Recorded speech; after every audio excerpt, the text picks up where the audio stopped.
The 17th of January 1943. Sicily, 3:47 a.m. The night sky over the Mediterranean island trembled with the distant rumble of aircraft engines, a sound that rolled across the rocky hills like thunder before a storm. In a small stone farmhouse nestled between olive groves and terraced vineyards, Corporal Frank Rousseau of the 45th Infantry Division lay awake on a straw mattress, listening. The air smelled of dried sage and sea salt, carried on winds that had blown across these same hills since before Rome was an empire. He had been unable to sleep, his mind turning over a letter from his mother in Brooklyn, still folded in his breast pocket. She had written about the neighborhood, about rationing, about how Missus, Calabrese's son, had been reported missing over Tunisia. The weight of distance pressed on him in these quiet hours, the distance between this ancient Mediterranean darkness and the familiar streets of home. Then the rumble changed. It deepened, multiplied, became something alive and immediate. Frank sat upright, reaching instinctively for his rifle, before realizing it leaned against the far wall. Through the single window, he could see the sky beginning to pulse with strange light flares, dropping slowly on silk parachutes, turning the darkness into a theatre of shadows and pale illumination. And beneath them, like seeds scattered from some terrible harvest, came the paratroopers. Hundreds of them. Thousands, perhaps. The silk canopies caught the flare light, transforming the night into a surreal garden of floating flowers, white, ghostly, descending with mechanical inevitability toward the Sicilian earth. Frank stood, barefoot on cold stone, and moved to the window. He could hear shouting now, distant but multiplying Italian voices, German commands, the staccato percussion of small arms fire erupting in scattered bursts across the countryside. The invasion everyone had whispered about, feared, anticipated, was happening, but not the way anyone had imagined. These were not landing craft approaching beaches. These were men falling from the sky itself, dropping into the darkness with only fabric and rope between them and oblivion. And they were landing everywhere in fields, on roads, tangled in trees, crashing through rooftops. The night had become chaos. He pulled on his boots with fumbling hands, his heart hammering against his ribs. His unit was supposed to be resting, rotating back from the line for a few days of relative quiet before the push north. Instead, the war had come to them, delivered by gravity and desperation. Frank grabbed his rifle, checked the chamber out of habit, and stepped into the Mediterranean night. The air outside was cooler than he expected, carrying the scent of disturbed earth and something else, cordite perhaps, or the particular smell of fear that seems to materialize when men realize they are suddenly, unexpectedly, in the middle of something vast and uncontrollable. Across the farmyard, he could see movement, shadows resolving into shapes, parachutes draped over the olive trees like enormous spider webs, and men, enemy soldiers, struggling free from their harnesses, calling out to each other in a language Frank didn't understand, trying to orient themselves in terrain that had transformed from aerial maps into confusing reality. He stood there, frozen for a moment by the sheer strangeness of it. These men had been in the sky minutes ago. Now they stumbled across his temporary home, as disoriented and vulnerable as newborns. One of them saw him. A young soldier, perhaps 19 or 20, his face pale in the dying light of a flare. They made eye contact across 30 yards of empty space, and Frank saw something unexpected in that moment, not hostility or aggression, but profound confusion. The German paratrooper raised one hand, not in surrender, but in a gesture that seemed almost like a wave, a reflexive human acknowledgement that said, "I see you, you see me." And Frank, operating on some instinct deeper than training or doctrine, waved back. The Allied intelligence services had been tracking the build-up for weeks, piecing together fragments from intercepted radio traffic, reconnaissance photographs, and reports from resistance networks scattered across occupied Europe. Something was coming. The Germans and Italians knew the Allies would strike at Sicily. It was too obvious a target, too strategic a stepping stone into mainland Europe to ignore. But knowing an invasion would come, and stopping it were entirely different challenges. In Berlin, the High Command debated responses. In Rome, Mussolini's government teetered on the edge of collapse, propped up by German divisions and increasingly hollow rhetoric. The decision to reinforce Sicily with airborne troops represented both military logic and desperate improvisation. Paratroopers could be deployed quickly, could seize key positions before the main invasion force established itself, could in theory disrupt Allied operations enough to turn a landing into a catastrophe. The German Fallschirmjäger had proven themselves in Crete, despite horrific losses. The Italian paratroopers, less experienced but fiercely motivated to defend their homeland, trained alongside them. Together, they represented a mobile reserve that could respond to threats faster than conventional ground forces. But airborne operations are complex orchestrations of timing, navigation, and coordination. Drop zones must be scouted and marked. Aircraft must fly in tight formation through anti-aircraft fire. Paratroopers must exit their planes at precise moments, often in darkness, often under fire, carrying weapons and equipment that make them vulnerable during the descent and helpless if they land in water, or trees, or enemy positions. The margin for error is microscopic. And on the night of the 17th of January 1943, nearly everything that could go wrong did. High winds scattered the formations. Anti-aircraft fire forced evasive maneuvers. Pilots, flying in darkness over unfamiliar terrain, misjudged positions and released their cargo too early or too late. Instead of concentrated drops on strategic objectives, paratroopers rained down across dozens of square miles of Sicilian countryside. They landed in friendly positions, in neutral farmland, in the middle of Allied encampments. They hung from trees and telephone wires. They splashed into irrigation ditches and crashed through the roofs of barns. The carefully planned operation dissolved into thousands of individual emergencies, each paratrooper suddenly alone or with a handful of comrades, trying to figure out where they were, where their unit was, where the enemy was. For the Germans, this was supposed to be a demonstration of modern warfare's lethal efficiency. Instead, it became a nightmare of disorientation and improvisation. Many landed miles from their intended drop zones, their maps suddenly useless. Radio equipment was lost or damaged in the descent. Officers found themselves separated from their men.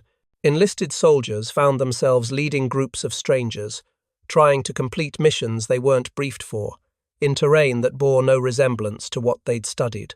And in the middle of this chaos, alone except for a rifle and the instincts born from months of combat, stood Corporal Frank Rousseau, watching paratroopers descend into his temporary backyard like some fever dream made real. The German paratroopers who fell from the sky that night expected to land among brothers in arms or, at worst, disorganized Italian defenders. They had been briefed on Allied positions, told they would drop behind enemy lines, but in coordination with ground forces that would link up with them at dawn. They expected resistance. Certainly they were soldiers, and soldiers understand that death is always nearby, but they expected to fight on their terms, with clear objectives and the support of combined arms. They expected to be the hammer falling on an anvil, not isolated particles scattered across hostile countryside. What they found instead was confusion so complete it bordered on the surreal. Johann Meyer, a 23-year-old from Bavaria who kept a journal throughout the war, wrote later about that night with the careful precision of someone still trying to make sense of an experience that defied sense. We were told we would be the tip of the spear. We would secure the crossroads and hold until the main force arrived. Simple, clean, military. Instead, I landed in a vineyard and spent 20 minutes cutting myself free from the parachute cords that had wrapped around a trellis. When I finally got loose, I had no idea where I was. I could hear shooting in every direction. I couldn't tell which direction was which. My compass had broken in the landing. I wandered for an hour before I found anyone from my stick, and when I did, there were only 3 of them, and none of them knew anything more than I did. This was not the war they had trained for. The Wehrmacht prided itself on organization, on the systematic application of force, guided by clear doctrine. The Fallschirmjäger were elite troops, volunteers who had survived brutal training designed to forge them into airborne assault specialists. They had jumped over Eben Email and shocked the world with the precision of their operations. They had bled across Crete and learned the hard lessons about the cost of vertical envelopment. They were supposed to be the future of warfare, mobile, aggressive, unstoppable. Instead, they hung from trees. They limped across fields with twisted ankles and broken equipment. They called out to each other in the darkness, trying to assemble into coherent units, while Allied soldiers, just as confused but at least on familiar ground, began to react. The night dissolved into hundreds of small encounters, brief firefights that flared and died, soldiers stumbling into each other, sometimes shooting, sometimes surrendering, sometimes just standing there in mutual incomprehension, wondering what the hell was happening. Frank Russo watched the nearest paratrooper struggle out of his harness, saw him reach for the weapon container that should have been attached to his leg. The container was gone, lost somewhere in the descent or torn away when the soldier crashed through an olive tree. The German stood there, weaponless, looking around with the desperate calculation of someone trying to decide whether to run or fight or hide. 20 yards away, another paratrooper emerged from behind a stone wall, this one still armed, but moving with the careful stiffness of someone who had landed badly. They called to each other in German, voices tight with stress. Frank realized he was in an impossible position. He was alone. As far as he knew, his squad had been sleeping in the main farmhouse, a quarter-mile down the road. Between him and them was open ground that was now filling with enemy soldiers. He could try to make a run for it, but that meant exposing himself to who knew how many paratroopers with rifles.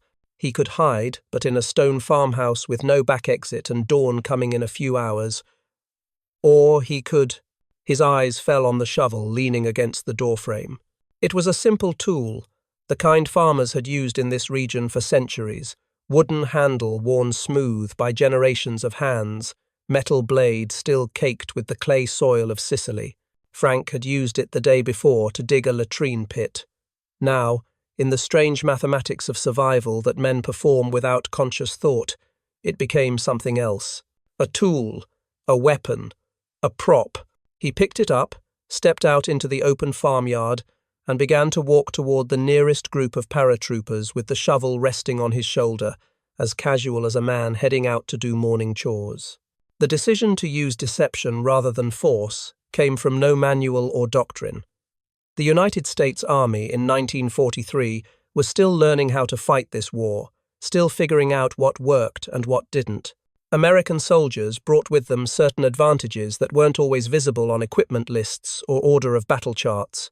They brought a cultural flexibility, an instinct for improvisation born from a nation that celebrated individual initiative and creative problem-solving. Where European military traditions emphasized obedience to established hierarchy and doctrine, American training increasingly valued adaptability, the ability to assess situations and make decisions without waiting for orders from above. Frank Russo had grown up in Brooklyn, in a neighborhood where you learned to read people quickly, to understand who to challenge and who to charm, when to fight and when to talk your way out. His father had run a small grocery, and Frank had spent his teenage years watching how business worked, how you convinced someone to buy, how you diffused an angry customer, how you projected confidence even when you weren't sure. Those skills seemed irrelevant to military service at first. But combat has a way of stripping away the theoretical and revealing what actually keeps you alive. As he walked toward the Germans, shovel on shoulder, Frank kept his face neutral, almost friendly, not threatening, not afraid, just a man with a task, moving through space like he belonged there. The two nearest paratroopers watched him approach, their weapons half raised in uncertainty. They were exhausted from the jump, disoriented by the landing, and trying to process too much information too quickly. The last thing they expected was an enemy soldier strolling toward them like he was heading out to work a field. Frank waved again. The same gesture the first German had made. Universal human acknowledgement. I see you. One of the Germans called out something in his own language, a question, probably, or a challenge. Frank didn't understand the words, but he understood the tone. Uncertain. Looking for information. He gestured with the shovel back toward the olive grove, made a motion like he was digging, then pointed at them, and shrugged in a way that he hoped communicated, "More of you over there. You should probably head that way."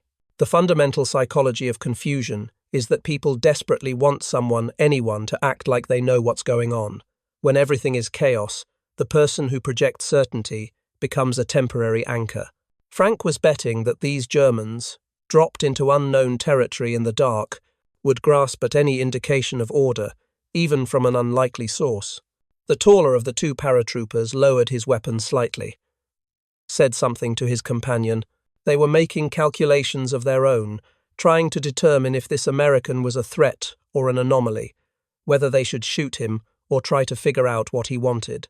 The moment stretched out, balanced on the edge of decision. Then Frank gestured again, more emphatically, pointed toward the olive grove with the shovel, made his expression almost impatient, like, "Come on, this way, we don't have all night." And remarkably, incredibly, they started walking in the direction he pointed. Military historians would later analyze the Sicily airborne operation as a case study in how not to conduct vertical envelopment. The after-action reports documented the failures with clinical precision: inadequate intelligence, poor weather assessment, insufficient coordination between air and ground elements, communications breakdowns. The casualty figures told their own story: hundreds of paratroopers killed or captured, aircraft shot down by friendly fire, objectives not secured, chaos instead of the surgical strike that had been promised. But within that larger failure were thousands of smaller stories, individual moments where the war became intensely personal, where grand strategy dissolved into the immediate question of what to do in the next 5 seconds. Wars are fought by nations and decided by generals, but they are experienced by individuals making split-second choices with incomplete information and absolute consequences. Frank Russo, walking through the darkness with a shovel and a growing collection of confused German paratroopers following behind him, was making it up as he went.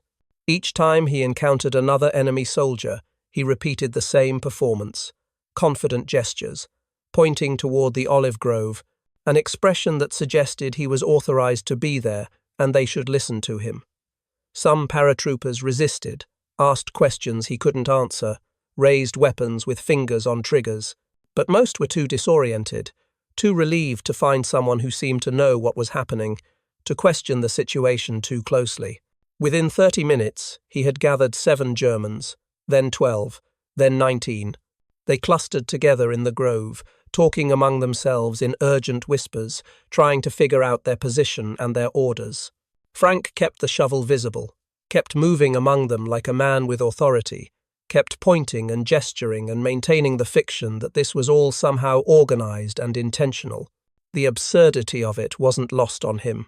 Here he was, one American corporal with a farming implement, surrounded by elite enemy paratroopers armed with rifles and submachine guns, and they were following his directions like he was their tour guide. Part of him wanted to laugh. Part of him was terrified that at any moment someone would realize the deception and he would be instantly killed. But mostly he was operating on pure adrenaline and improvisation, doing whatever came next without overthinking it. As dawn began to pale the eastern sky, more paratroopers stumbled into the grove. Some had found their weapons containers. Some had linked up with members of their units.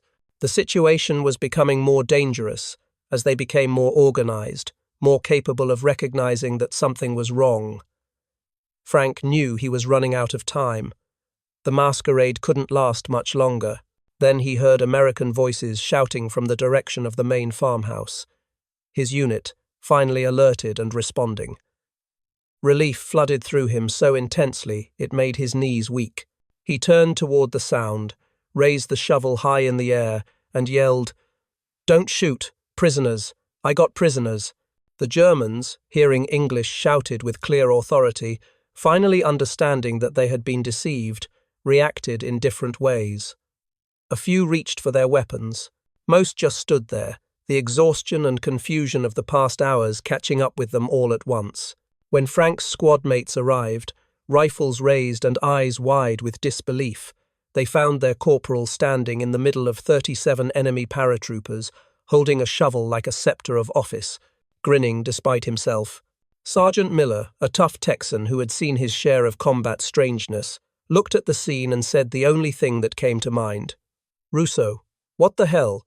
The official report would list the capture as an intelligence windfall, 37 enemy paratroopers, including 2 officers, taken without significant resistance during the confused aftermath of the airborne assault. The prisoners were processed, interrogated, provided information about German deployment and morale. Some of that information proved useful, some didn't. The machinery of war ground on, assimilating this small incident into the larger narrative of the Sicily campaign. But for the Germans who were captured that night, the experience marked something more profound than military defeat. They had jumped into darkness, expecting to fight a certain kind of war, a war where clear lines divided friend from enemy, where courage and training and superior German organization would prevail. Instead, they found themselves captured by a single American, with a shovel, not through overwhelming force, but through improvisation and audacity, and a kind of casual confidence that seemed to characterize everything about these Americans. Johann Meyer, the Bavarian paratrooper who kept the journal, spent the rest of the war in a prisoner camp in Kansas. In an entry written 6 months after his capture, he tried to articulate what that night in Sicily had revealed to him. We were told the Americans were soft, that they lacked the discipline and warrior spirit of German soldiers. We were told they were a mongrel nation, divided and weak, held together only by materialistic greed. But that night, when we landed in chaos and darkness, it was an American soldier who seemed to know what he was doing. Not because he followed orders, I don't think he had any orders, but because he saw a situation and adapted to it. He made decisions without waiting for someone to tell him what to decide. That's not weakness. That's a different kind of strength, one we didn't understand. The shovel itself became a minor legend in Frank's unit. Someone painted 37 on the handle. It got passed around, photographed, used as a prop for stories told in the brief moments between combat. Frank, who had never asked to be remarkable, found himself slightly embarrassed by the attention. He had just done what seemed necessary at the moment. That it worked out seemed more lucky than heroic. But luck, in war, is often just preparation meeting opportunity. And preparation, in the American context, came from a culture that valued individual initiative over rigid obedience, creative problem-solving over procedural orthodoxy. The United States Army in 1943 was still learning its trade, still making mistakes, still figuring out how to defeat enemies with more experience and often better equipment. But it brought to the fight something harder to quantify and harder to defeat, a fundamental assumption that ordinary people, given autonomy and responsibility, could accomplish extraordinary things. The Sicily campaign continued through the summer, a grinding advance up the island against determined resistance. The initial airborne assault, despite its chaos and losses, did contribute to the overall success by spreading confusion among Axis defenders and tying up reserves. The invasion force established itself, pushed inland, eventually linked up with British forces advancing from other beaches. German and Italian troops fought skilled defensive actions, but the outcome was never seriously in doubt. By mid-August, Sicily was secured. Mussolini had fallen from power, and the Allies had a foothold in Europe. Frank Rousseau continued to serve, received a Bronze Star for his actions that night, and continued to think the whole thing was slightly ridiculous. He survived the war, returned to Brooklyn, married a girl he'd known in high school, opened a small hardware store. The shovel came home with him, stayed in his garage for decades, eventually got used to plant tomatoes in the backyard. The number, 37, faded, but never entirely disappeared. In 1987, 44 years after that January night in Sicily, Frank received a letter from Germany. It was from Johann Meyer, now a retired school teacher in Munich, who had spent years trying to track down the American soldier who had captured him and his comrades. The letter was formal, but warm, written in careful English. It thanked Frank for treating them with dignity as prisoners. It talked about how that night had changed Johann's understanding of Americans and, eventually, led him to question much of what he had been taught about the war and the world. "You showed us something that night," Johann wrote, "though I don't think you knew you were showing it. You showed us that the American way was not about following rules rigidly, but about adapting to reality. You had a problem enemy soldiers in your farmyard and you solved it in the most practical way possible, without ideology or cruelty, just practical problem solving. That's a kind of power we didn't understand then. A democracy's power. Not the power of obedience, but the power of thinking for yourself. Frank wrote back, and they corresponded for years. Eventually met once when Johann visited America with his family. They had dinner in Brooklyn, talked about the war, about what came after, about the strange ways history works itself out. Frank showed Johann the shovel, still functional, still bearing the faded 37 painted by a long-dead soldier on a distant battlefield. The story of one man capturing 37 enemy paratroopers with a shovel became a small footnote in the vast library of World War II history. It appeared in a few books about unusual military events, got told and retold until it acquired the polish of legend, the kind of story that seems too good to be true, and therefore might not be. But it was true, verified by after-action reports and prisoner records and the testimony of men who were there. What made it significant wasn't the tactical impact 37 prisoners barely registered in the larger calculus of the Sicily campaign. What made it significant was what it revealed about the nature of the conflict. World War II was often portrayed as a struggle between ideologies, between totalitarianism and democracy, between forces that demanded obedience and forces that encouraged freedom. Those abstract concepts sometimes felt distant from the reality of combat, where the immediate concerns were survival and mission completion and getting through another day. But in small moments, the ideological dimension became concrete. The German paratroopers who followed Frank Russo's gestures did so because they were trained to look for authority and follow it. They expected hierarchy. They expected someone to be in charge. When Frank, with nothing but confidence and a shovel, acted like he was in charge, they defaulted to obedience. It didn't occur to them initially that an enemy corporal might be deceiving them, because deception of that kind, casual, improvised, unauthorized, didn't fit their understanding of how soldiers behaved. Frank, by contrast, acted entirely on his own initiative. He had no orders. He didn't stop to think whether the rules of war permitted deceiving enemy soldiers with gardening equipment. He saw a situation, assessed options, and chose the path that seemed most likely to keep him alive and neutralize the threat. That kind of decision-making, distributed throughout an army of millions, gave American forces a flexibility that was difficult for more rigidly organized enemies to counter. The shovel, in this context, became a symbol not of violence but of American pragmatism, the willingness to use whatever tool was available, to adapt means to circumstances, to value results over procedural purity. It was a farmer's implement turned into an instrument of war, then transformed into an instrument of capture, finally returning to its original purpose of working the earth. That trajectory tool to tool mirrored the American experience of the war itself, a nation that didn't want to fight, that geared up industrial and military might when forced to, then returned after victory to the business of building and growing and living. In the decades after the war, historians and veterans and citizens tried to make sense of what the conflict had meant. The grand narratives were clear enough: fascism defeated, freedom preserved, the world reshaped. But the individual stories, the personal experiences, revealed truths that no amount of strategic analysis could capture. They revealed that wars are ultimately decided not by the brilliance of generals or the quality of equipment, but by the accumulated decisions of millions of ordinary people facing extraordinary circumstances. Frank Russo made a decision in a Sicilian farmyard at dawn, and 37 enemy soldiers went to prison camps instead of continuing to fight. That decision rippled outward in ways he never calculated.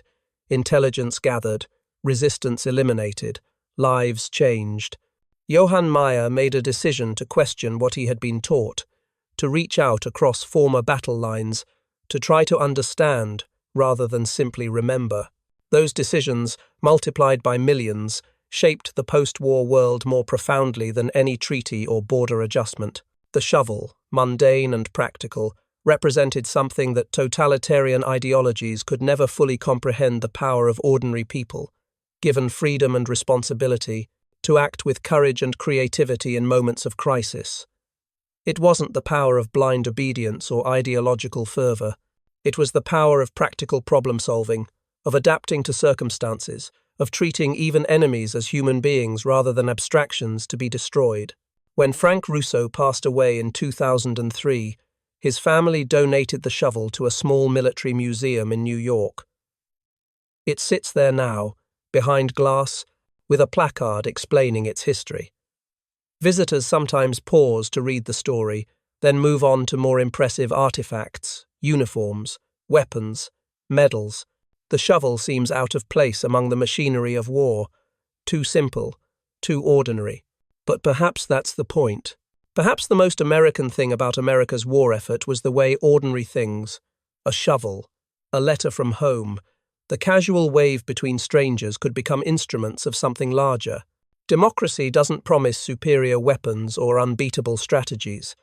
It promises that ordinary people, trusted with freedom, will find ways to solve problems that rigid systems cannot anticipate. On a January night in 1943, one man with a shovel demonstrated that promise in the most unlikely way imaginable.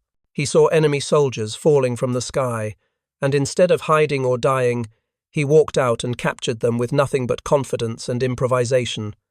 That's not a superhuman achievement. It's a human one. And that humanity, multiplied across an army and a nation, proved stronger than all the ideological certainty and martial discipline that the Axis powers could muster. The shovel remains, its blade still marked with Sicilian clay, its handle still bearing the faded 37. A reminder that sometimes the most powerful weapons are the ones that were never meant to be weapons at all, and sometimes the greatest victories come not from superior force, but from the simple audacity of believing you can solve any problem if you just think clearly and act decisively, even in the darkness before dawn, even when paratroopers are falling from the sky. That belief, more than any gun or tank or bomb, was what America brought to the battlefields of World War II. And that belief, tested in 1,000 farmyards and foxholes and desperate moments, proved sufficient. Not because Americans were better soldiers, they often weren't. Not because they had better weapons, they sometimes didn't. But because they brought to war the same pragmatic creativity they brought to peace, the same willingness to improvise and adapt and trust individual initiative. Frank Russo, standing in a Sicilian olive grove with a shovel and 37 prisoners, embodied that truth without meaning to. He was just trying to survive. But in surviving his way with cleverness instead of firepower, with confidence instead of fear, he demonstrated something larger about the nation he represented, something worth remembering, something, perhaps, worth defending still.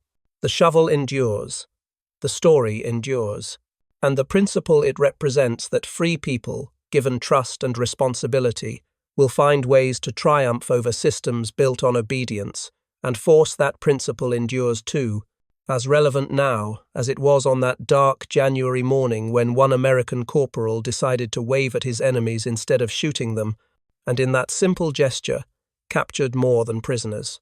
He captured a truth about power and freedom, and the strange mathematics of how ordinary people, in extraordinary moments, can change the course of history with nothing more than a tool meant for working the earth.